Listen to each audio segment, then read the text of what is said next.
সম্প্রতি ফেসবুক জুড়ে ছড়িয়ে পড়া হ্যাঁ আর না পোস্ট দেখে আপনারা নিশ্চয় অবাক হচ্ছেন যে ঘটনা কি। কোনো লেখা নেই, ব্যাখ্যা নেই, শুধু হ্যাঁ আর না। আসুন জেনে নেই এই হ্যাঁ আর না এর আসল ঘটনা। আসলে এই আপাতদৃষ্টিতে সরল পোস্টগুলোর পেছনে লুকিয়ে আছে আমাদের দেশের বর্তমান রাজনৈতিক পরিস্থিতি এবং গণভোট বা রেফারেন্ডামের জটিল প্রসঙ্গটি। জানিয়ে রাখি, সম্প্রতি জুলাই সনদ বাস্তবায়নের জন্য জাতীয় ঐক্যমত্য কমিশন সরকারের কাছে কিছু গুরুত্বপূর্ণ সুপারিশ জমা দিয়েছিল। সেই সুপারিশ ঘিরেই রাজনৈতিক দলগুলোর মধ্যে তৈরি হয়েছে মতভেদ। আর সেই মতভেদের প্রকাশ ঘটানোর জন্যই এই ডিজিটাল হ্যাঁ না ক্যাম্পেইন। কোন দল কি চাইছে সংক্ষেপে জেনে নেওয়া যাক।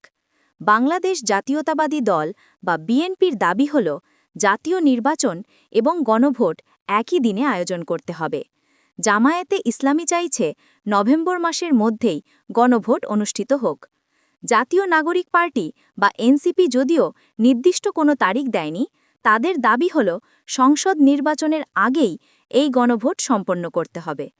একদিকে বিএনপি, অন্যদিকে জামায়াত এবং এনসিপি গণভোটের প্রশ্নে এই প্রধান রাজনৈতিক বিভাজনটি ফেসবুকের হ্যাঁ এবং না পোস্টের মাধ্যমে প্রকাশ পাচ্ছে।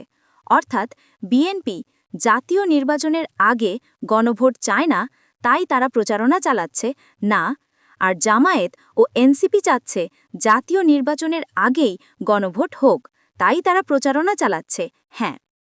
সর্বশেষ খবর হল ঐক্যমত্য কমিশন তাদের সনদ বাস্তবায়নের সুপারিশমালা প্রধান উপদেষ্টা ড. মুহাম্মদ ইউনুসের কাছে হস্তান্তর করেছেন। কমিশনের সভাপতি ড.